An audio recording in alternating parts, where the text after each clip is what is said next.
ইরশাদ করছেন, শাহরু রমাদানাল্লাযী উনজিলা ফীহিল কুরআনু হুদাল লিন্নাস ওয়া বাইয়িনাতিম মিনাল হুদা ওয়াল ফুরকান। আল্লাহ বলেন রমাদান এমন একটা মাস যে মাসে কোরআন নাজিল করা হয়েছে, আর এই কোরআন হচ্ছে বিশ্ব মানবের জন্য পথ নির্দেশিকা, হেদায়েতের সুস্পষ্ট বর্ণনা এবং সত্য মিথ্যা পৃথক করার আসমানি মানদণ্ড রূপে জামিনে আমাদের জন্য কোরআন নাজিল করেছে কে?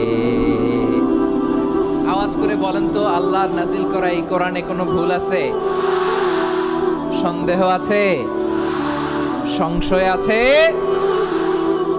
বিয়ন্ডলেস, বাউন্ডলেস, বটমলেস এমন কিতাব যেটা পড়ে গবেষণা করে এর তথ্য উপাত্ত ইনফরমেশন